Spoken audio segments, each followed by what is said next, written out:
Good afternoon, and welcome to 8 Easy Steps for Maximizing Training ROI.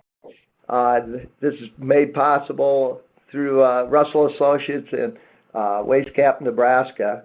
I'm your moderator today. I'm Jim Abraham, and I've been with Russell Associates for a couple of years as a training advisor. Prior to that, I spent over 20 years in human resource management with a couple of companies in the Mankato area. One was a company of a large printing company, and the other one was an electronics manufacturer. The Russell Associates is a training, development, and educational technology company that provides results-oriented areas, including training content development, custom training solutions, surveys, and needs assessment, and performance improvement, system design, and implementation. Our team is comprised of experienced and successful business professionals, curriculum designers, educators, writers, programmers, and graphic designers. We adhere to a high personal and business code of ethics, providing the most precise, practical, and impartial technical and professional assistance available.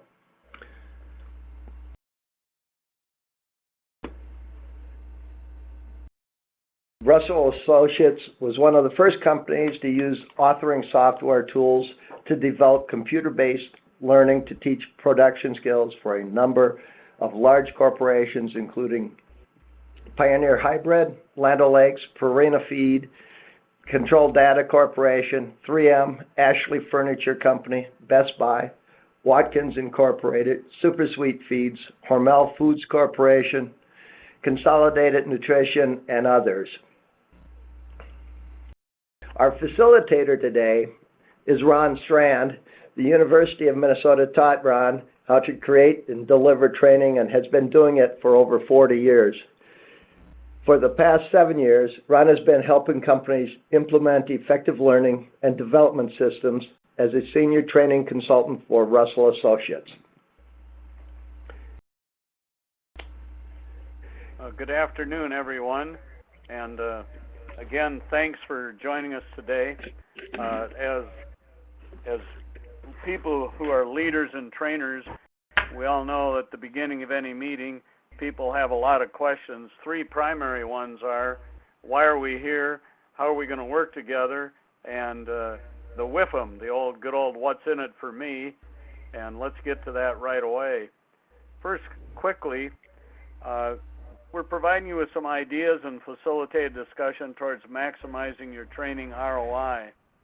And I want to set expectations here a little bit in that we're not going to give you anything revolutionary. There's no silver bullet. There's no magic Shazam.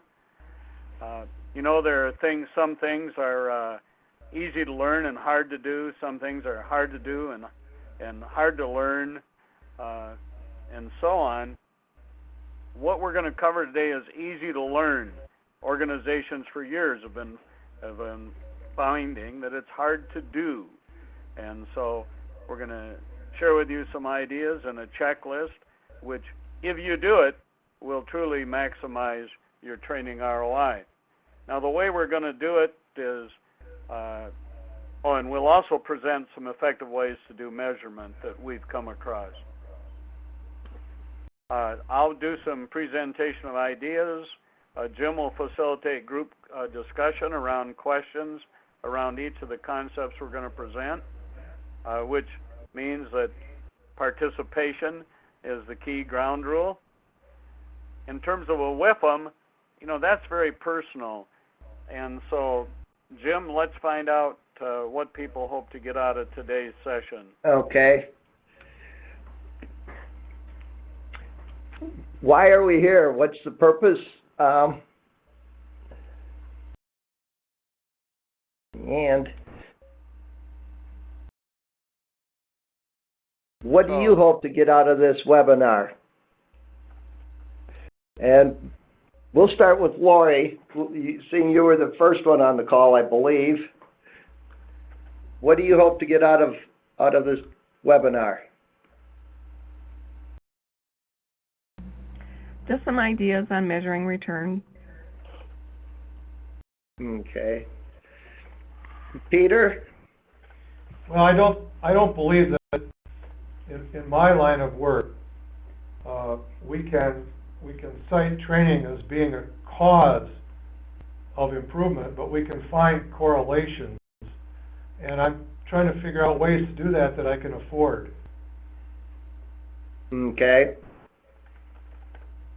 Michelle? I would have to agree with both Lori and Peter and just look at ways to improve our current situation. All right. Kevin? Has joined the conference. My perspective more than anything is I'm always looking for any help. All right. Well, Help with anything in particular, Kevin, or? orientation sessions, large group. Okay. Now for And Bev? I'm always looking for some fresh ideas, so I'm just seeing what you have to offer. All right. And did I hear somebody else just join us? Okay. We'll move on. All right. Well, thank each of you, and let's we'll go back and double check at the end to make sure we're meeting those expectations. The whole idea of how we came up with the maximizing your training ROI and the checklist and the key concepts, which is also in a checklist format, which you will receive after this webinar, stem from lots of us have experienced. Person has gone to a training class, or they've taken online learning.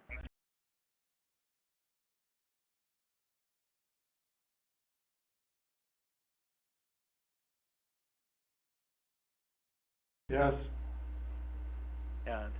And particularly in what we, have labeled in the training industry the soft skills, the people skills.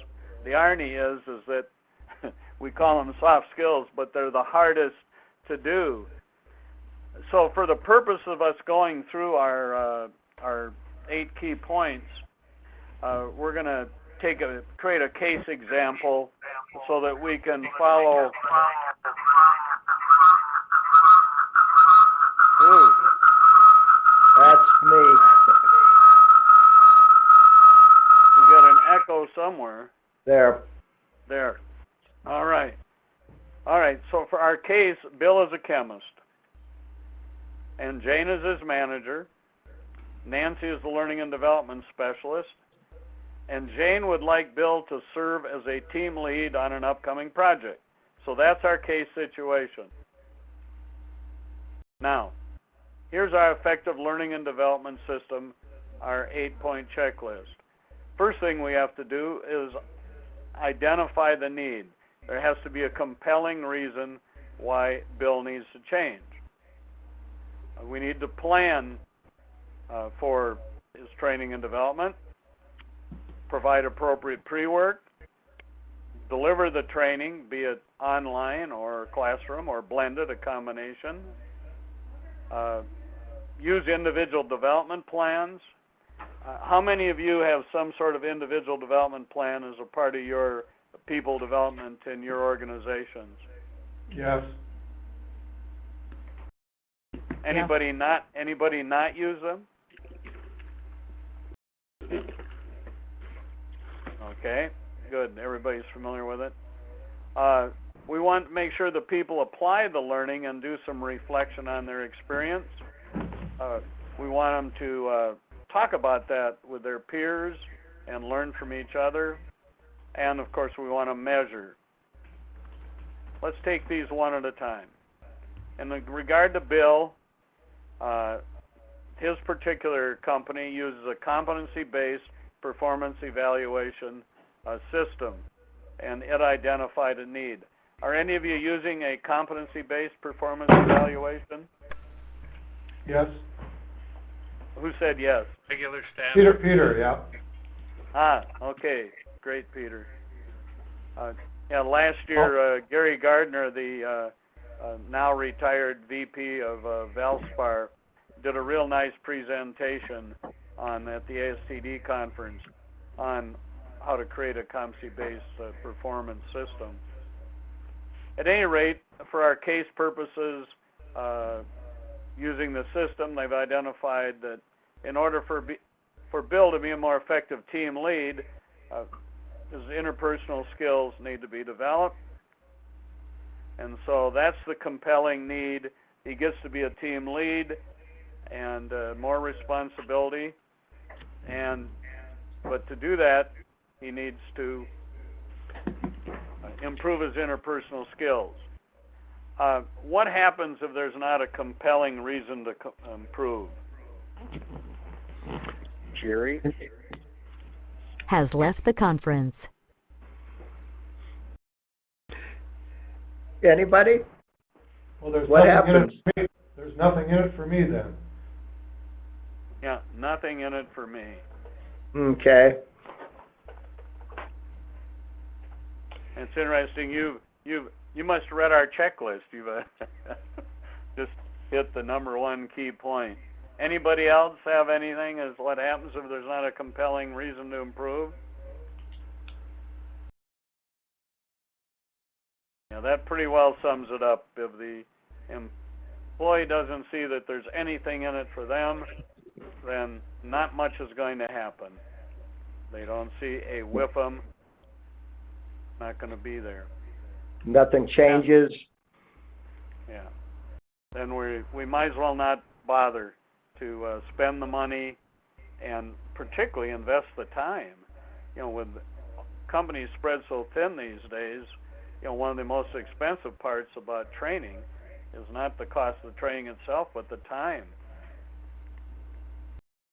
Next thing we need to do is plan, and I mentioned the individual development plan.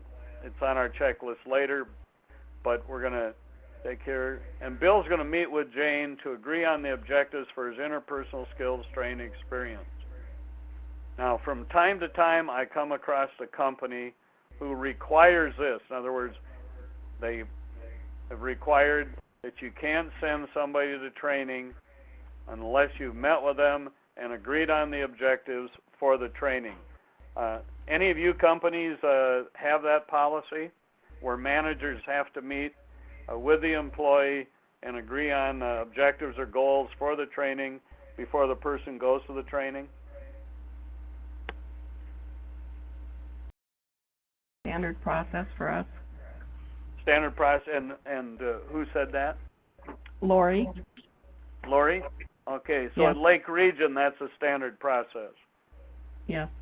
Yeah, Lake Region is, for the rest of you don't know, is very sophisticated, continuing to grow in the medical products industry, making products for the medical industry, and they've worked closely with educators over the years, one of them being the Carver-Scott Educational Cooperative people, and they have an excellent system for developing their people.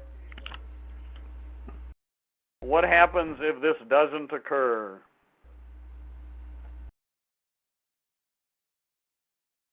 What happens if there's It no doesn't- meeting?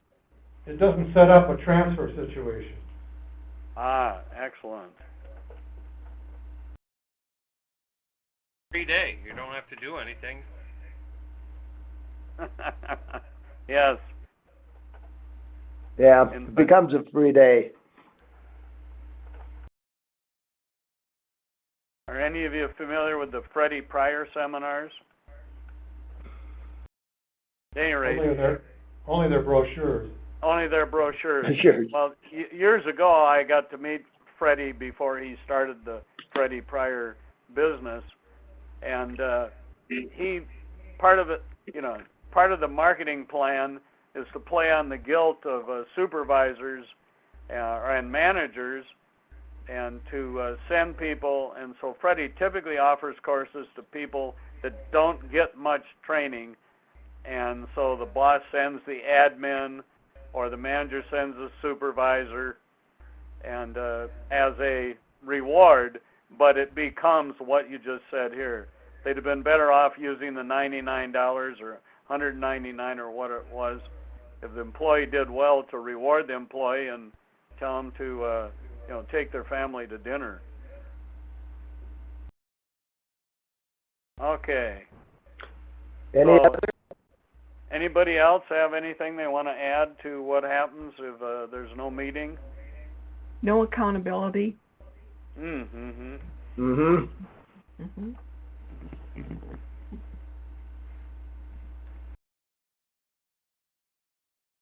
Well, if your managers aren't doing this, if you're not doing what the folks at Lake Region are doing, here's one of those ideas. It's not new, but it's critical, and it's an opportunity to right here boost the return that behavior is going to change as a result of attending the training.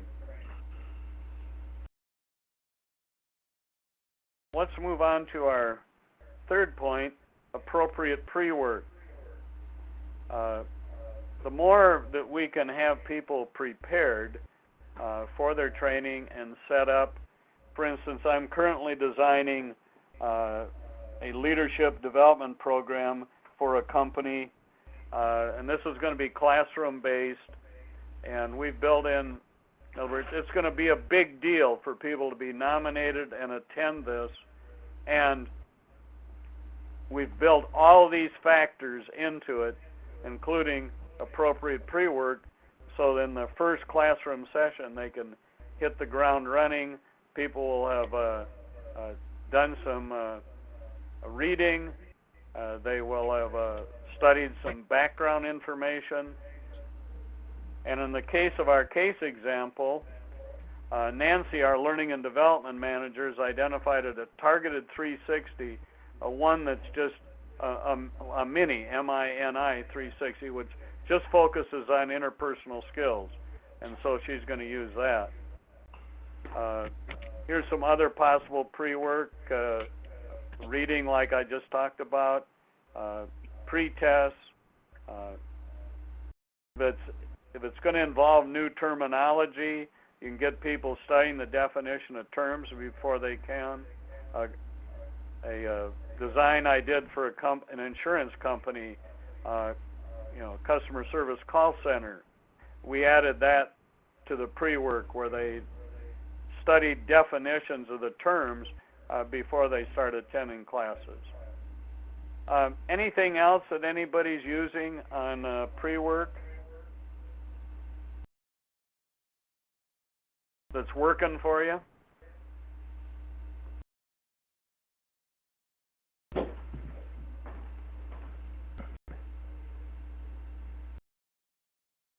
Lori, anything particular that's in addition to what I've just talked about that you do at Lake Region that increases people's preparation for the training?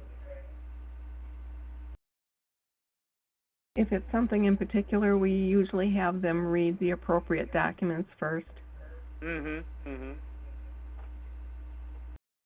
Yeah, which could be a policy and procedure manual, could be the steps. Yeah. Anybody else? Well, this is Peter. We do some scenario-based training, and I guess it's not technically pre-work preceding a specific class, but we send our trainers out into the actual work areas of the staff who will be coming to the training to shadow the staff people and to see and to feel what they really do, and while there, to ask the staff people on the ground to give suggestions for the trainer to build scenarios so that when we go back and do scenario-based training, our realities will match. Oh, great. That's Yeah, a great that's idea. a great idea, and it's a couple years ago I facilitated a advanced train the trainer. We titled it Spice Up Your Training for the trainers in the state of South Dakota, and this was one of the key ideas too that came out of that workshop. So thank you for that. Yeah, getting the trainers out there so that you're customizing the course for the participants that are going to be in it. Thanks, Peter. It also boosts the credibility of the instructor. Yes.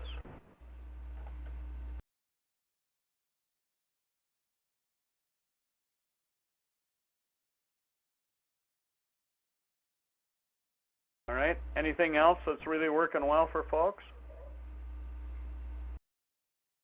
Okay. Well, thank you for those ideas. Then there's the training itself, and one of our uniquenesses is what we wrap around the training. Now, our learning and development manager for our case problem, Bill, Nancy has recommended a bring the learner to work instead of bring the worker to learning approach. And so it includes, first of all, a learner's activity guide. And a learner's activity guide puts, you mentioned earlier the accountability, the lack of accountability. Well, this puts the accountability for learning on the learner. In other words, they have to schedule the meeting with the manager before they go. They have to go do the appropriate pre-work. I mean, they have to attend the training. It gives them the assignments for applying it on the job afterwards, the assignments for preparing for an interaction with their peers about it, and so on. So that's what's in the Learner's Activity Guide. And for this particular one, they're using an online learning course. How many of you are making use of online learning or a combination of online and classroom? Let's start. How many are making use of online learning? Yes. Yes. Okay. Those of you who are making use of online learning, are you blending combination of online and some sort of classroom experience? Yes, we are. Okay, so using a blended approach, which seems to be the one that gets the best results these days. And then we're going to have, our Learner's Activity Guide is going to have Bill applying on the job and do some self-reflection. In other words, assess himself, how he's doing. He's going to get together with one or more peers and discuss. It could be 20 minutes over a break. It could be over a lunch and learn. It could be a separate session facilitated by a trainer or by a manager. And then measurement. We'll talk about some of these other items later, but that's what's being wrapped around Bill's training. Let's talk for a little bit, Jim, and why don't you facilitate this? Okay. And I'll take notes. What are you doing to make sure training is not a one-time event that people check off their to-do list and nothing changes? Do you do any follow-up or have them do any follow-up? That's the weakest part of our game. Is that Kevin? No, that's Peter. Oh, Peter, that's the weakest part of your game? Yeah. But it could have been Kevin as well. Okay. Well, I was wondering, Kevin, I thought you guys, with all those young employees at Valley Fair, that, the reinforcement's got to be a key part of what happens in order to ensure a positive guest experience. It is on a daily basis. Anybody else?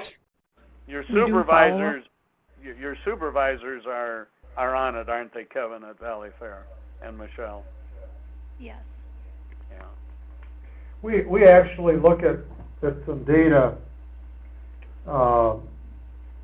that, once again, we don't think is in a causative relationship, but we're hoping it's in a correlative relationship with training. But it's not a direct, clear correlation. And the other part of it is, I work in a 24/7 hospital setting. Right. And we don't have a setup. You know, our budget and the realities of our scheduling don't lend themselves to stuff like this longitudinally. It's just a very hard concept for us to operationalize. Yes.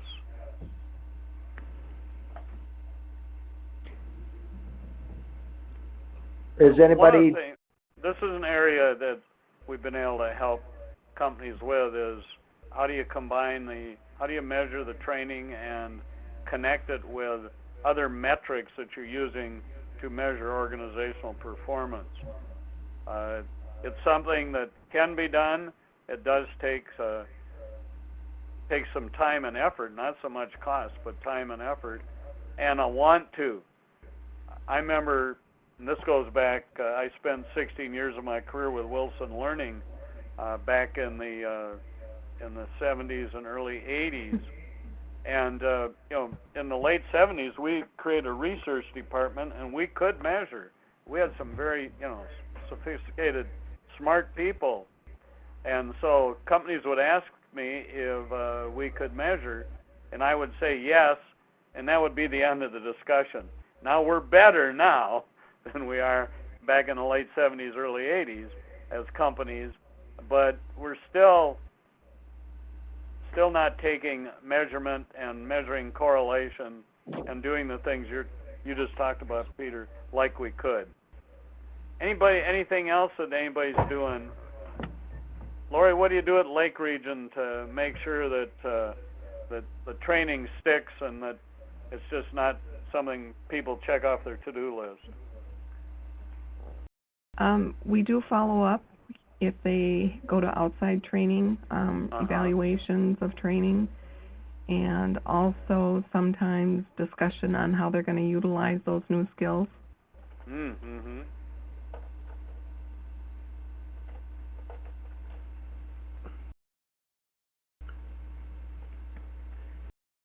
Does anybody else have any other things that they're doing to follow up so it isn't just a check off that I did this training?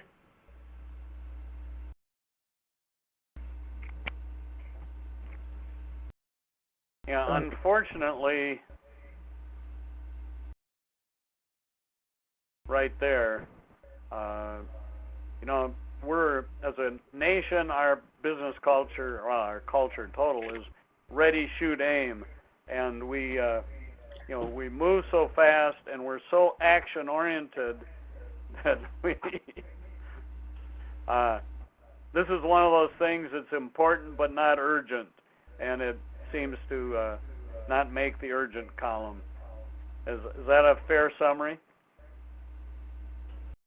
Well, I think there are people where I work who realize its importance. But it's like the old nailing Jello to the wall problem. Right.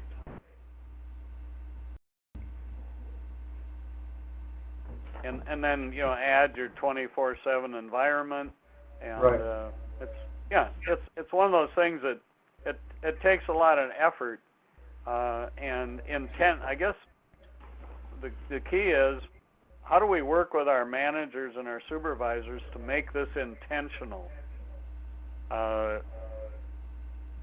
It's not a thing that we have to go out and spend money on. If we could just get our supervisors to do a couple of these things, meet with the person before they go to the training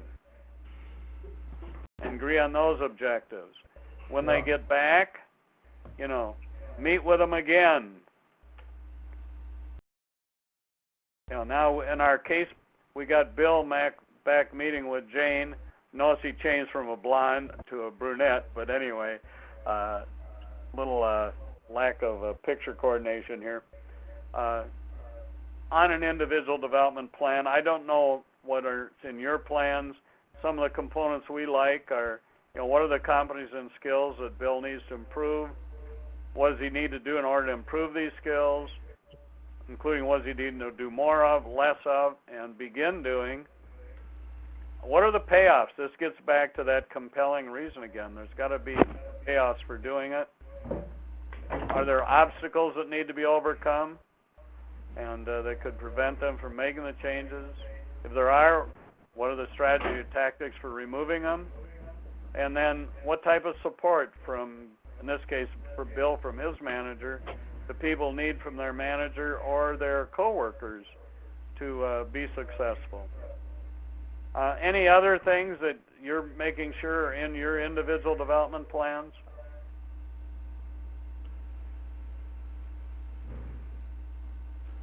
All right. Again, we got the key factors. We got the compelling reason to change. We got the meeting with the supervisor before they go to training. We got appropriate pre-work. We got the training itself. And now we've got them meeting again with their immediate supervisor or manager. Now we want them to go out and apply the learning. And we build that into the learner's activity guide that we wrap around a curriculum or a training event. We recently wrapped it around a whole onboarding curriculum for new employees with a company.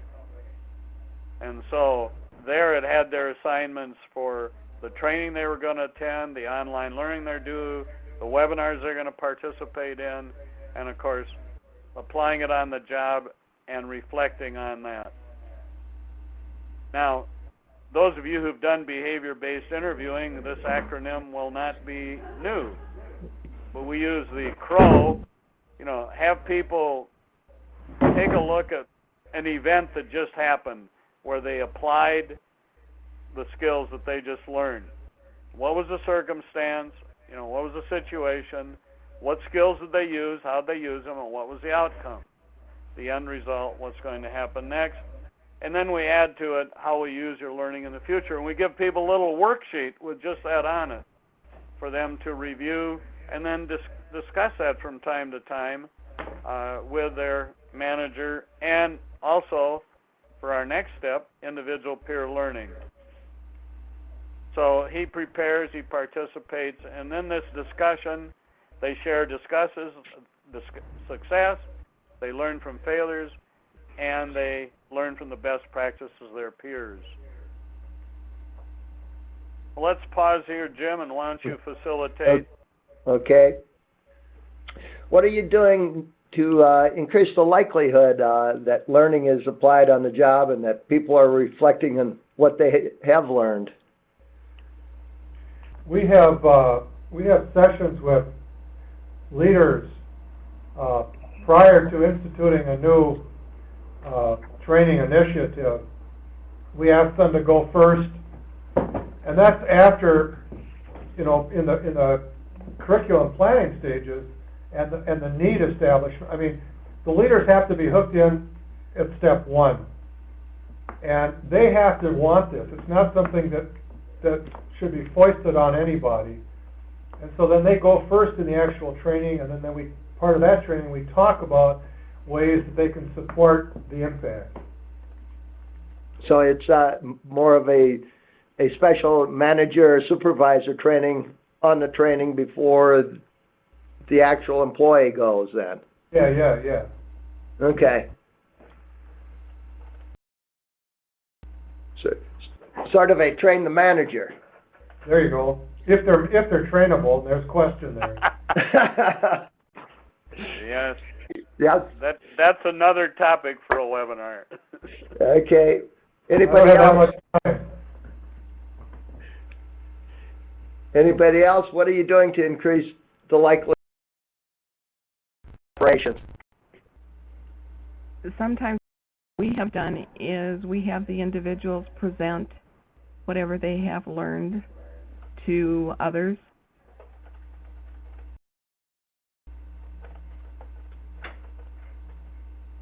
They're more apt to go back and put it in place then too, aren't they? Yes. You know, the classic best way to learn is to teach. Excellent. Others that people have?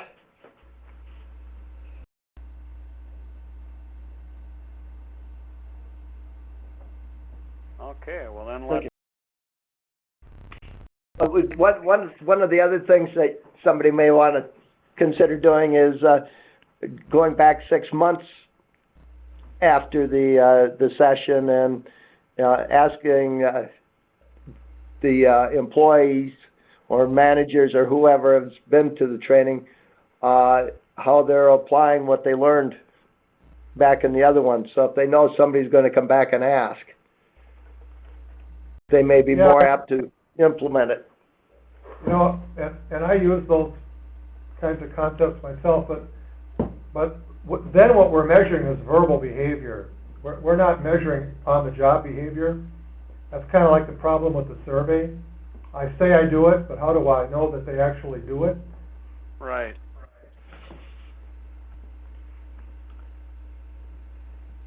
We'll talk about that in just a few minutes. We've got some ideas.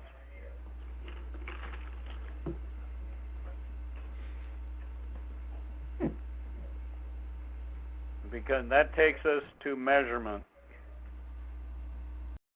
Now, in the case, number one thing that we think that, you know, if you could just get your leaders to meet with people before they go with training, meet with them after they come back, and to do this, regularly ask, not 6 months later is great, Jim, but regularly ask, be it once a week, once a day, whatever's the appropriate frequency, ask the employee. In this case, you know, Jane would regularly ask Bill, how have you used the skills from the interpersonal skills course today? Now, I talked about the learner's activity guide. We also wrap around a curriculum or wrap around a course, a manager's activity guide. Because managers, as you know, are very busy. Remember, we already said the responsibility for scheduling the meetings with the manager, we put on the learner with the learner's activity guide. Now we need to give the manager an easy way to prepare for those meetings, and so we give them their guide. But one of their to-dos in their guide, in all the ones we write, are this one right here, where they're regularly asking their employees, you know, how have you used the skills from whatever course it was they just went to today? I like that idea. Yeah, it's one of those things that doesn't take any extra time. You know, we've all heard about the 1-minute manager. We're talking about 10, 20 seconds, maybe a 30-second answer. The thing is, if the Bills of the world and the Marys of the world who've gone to training know they're going to be asked, if it's a part of their culture, it's just like Joni and I have 6 grandchildren. All of them know that we will not accept a short answer for what'd you learn in school today or how was school today. Of course, I don't ask it that way either, but you know, they know they're going to be asked and they know they need to have a good answer. You put that as part of the culture. In the case here, to wrap up our case, in addition to all the things we've talked about Bill doing, that 90 days after the course, that targeted interpersonal skills 360 is going to be circulated again, and he's going to get a comparison report to compare how his coworkers, his peers, and his manager see he's applying the skills now compared to the pre-test.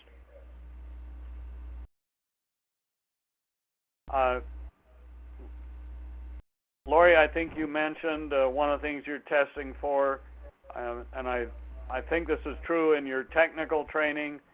You're testing for knowledge when they're taking the training. Is that correct? That would be knowledge and skills. Okay. And then, how do you test for their understanding? Do you have them demonstrate on the job they can do it then under somebody's supervision? Yeah. Okay. All right. What other measurement? Before we do that, let me just talk a little bit about measuring those soft skills. How many of you are familiar with Bob Pike? Yes. Yes. Yeah, Bob's out there, and he's considered the master trainer of trainers. And I know every time I've listened to him or looked at his materials or read his newsletters or anything, I get neat new ideas. Well, a colleague of his, Chuck Hickok, wrote a book, and Chuck was one of the people that was big on measurement of soft skills. He was kind of forced into it by a CEO of a company that Chuck was going to do supervisory training for, and the CEO asked if he could measure it, and Chuck said yes, and then he went scrambling. Well, one of the things that he wrote as a result of what he learned is how to improve performance with feedback. And so Bob Pike wrote the foreword, and he said, increasingly, we in the training community are being asked to show that our training is making a difference, that we really can prove an ROI, that change is happening, results are there to show it. So Bob researched this further, and he found this. He said, we believe adding a well-designed, oops, this is jumping on me here, a well-designed dual-scale 360-degree feedback survey to your soft skills training can significantly enhance the impact of your training.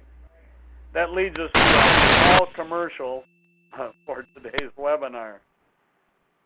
One of the things Thompson has left the conference. One of the things that we, let me go back to that. One of the things that we use, we have online software that scores a dual scale survey, and we custom develop the survey to each customer situation. In that dual scale, for each behavior, 2 questions are asked. How often is this person doing this now, and how often should they be doing it? What's the current performance versus the expected performance? It gives us expected performance minus current performance. It gives us gap size. A lot of people use a single scale. It looks like this. If we saw this report and this is all we had, we would say, well, 5 being high, 1 being low, this person needs to identify and understand trends. Next, they need to focus on improving service. And finally, they need to set challenging department goals in terms of where the low scores are. However, if we put in a dual scale with expected performance, we see, the real gap between current performance and expectations is on focus on improving service. Gap of 2, the other 2 items have a gap of 0. And so our belief is that if you're going to use surveys, use a dual scale so that you've got an anchor. You've got a compared to what? The current performance compared to expectations, so that you can identify exactly what you need to work on. Anybody using any form of online testing and tracking documentation to take a paper out of the measurement process? Not currently. Okay. Okay.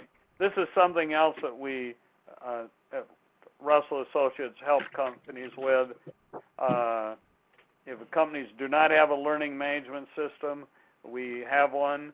If they have a learning management system, we can help them set up and take the paper out of the process, particularly around compliance training, technical training, safety training, those things that where you need the documentation, somebody's going to ask for a report.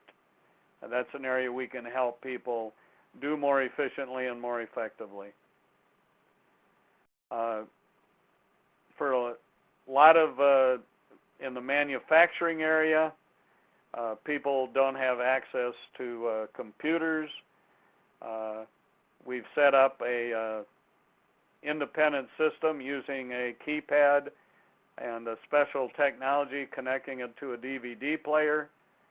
They enter their employee number, they respond to the questions, or they take a course and then respond to the questions, and it can be done in an individual situation, or it can be done in a group situation with everybody having an individual keypad that matches up and logs their information.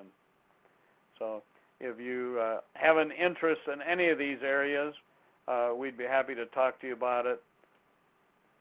Let's learn what you're currently doing to measure.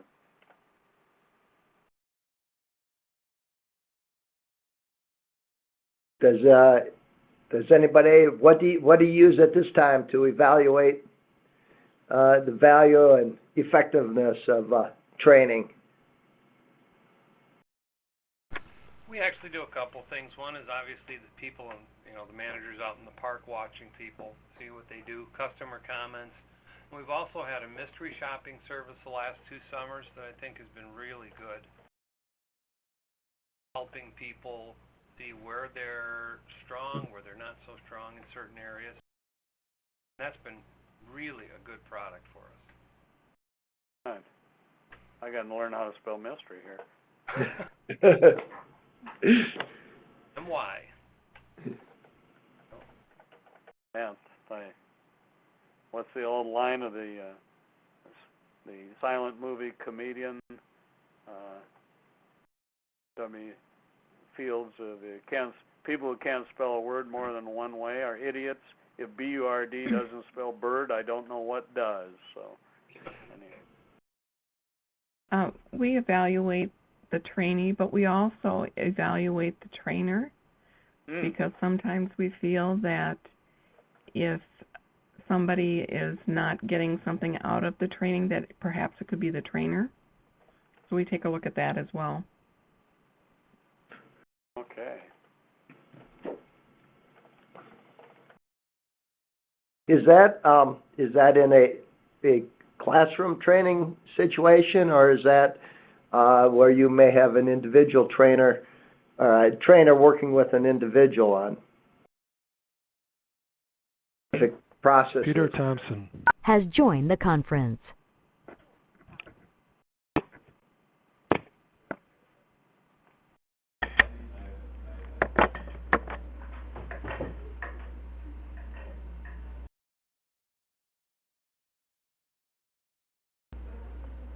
Hello? I think we still have everybody, don't we? Yeah. Okay. All right, good. I know Peter had to leave and he came back. That may be what. I didn't leave. I got kicked out, and I phoned back in. Oh, okay. Well, don't know what happened there, but glad you're back. Well, Let's so that we can get everybody back to their daily tasks and everything else. Let's move on. Those are some excellent additional ideas. Well, at the beginning we said we're here to provide you with some ideas and facilitate a discussion towards maximizing training ROI and to present some effective ways to do measurement.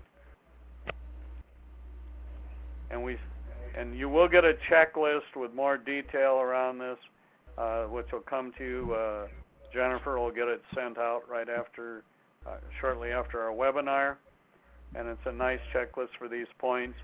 But as we said, if we can, first of all, have that compelling reason to change, to improve, meet with the manager, to plan, agree on objectives for the training, If there's appropriate pre-work, build that in. Of course, participate in the training. Like I said, we like to make the learner accountable. We do that with a learner's activity guide and then a manager's activity guide to help the manager. Get back together with the manager after training, update that development plan, debrief about the training, apply the learning on the job, evaluate, some self-evaluation, self-reflection, learn from peers and discussing what works, what doesn't, and of course, measure it as many ways as we can. So that's the easy to learn and tough to do, maximizing ROI on training. We'd like to hear from you in terms of this, and Jim, why don't you facilitate our wrap-up here? If you would provide us with one concept, idea, or tool from today's webinar that you can take back and apply at your company.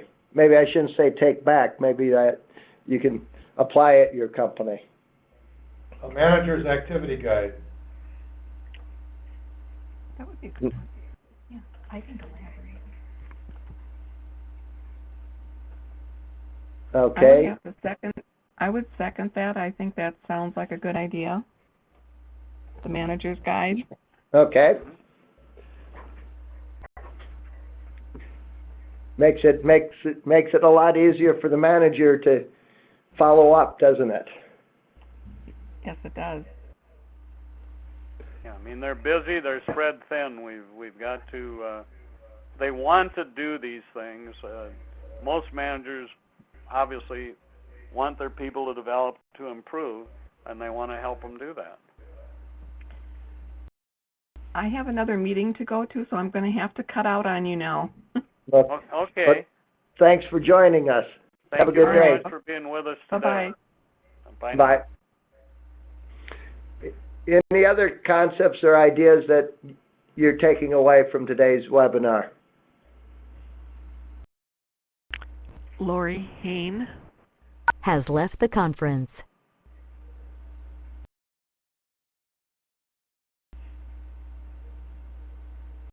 Anything else?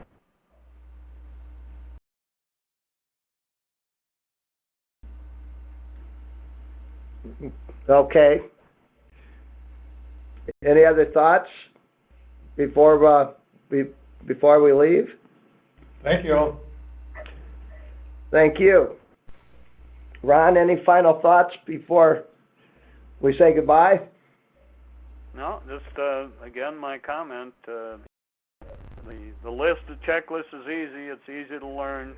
It takes a lot of effort and energy, not so much dollars, but just attention and intention to optimize that return on investment in training. Mm-hmm. And I'll let you wrap it up, Jim. All right. Well, I'd like to thank you for investing your time and energy with us.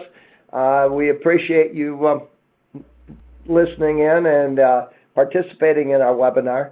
If you should need any training materials or want somebody to look at your training program or talk to you about how you might make some changes to it to make it more effective, we'd be happy to help you in the future. And you can contact us at Russell Associates.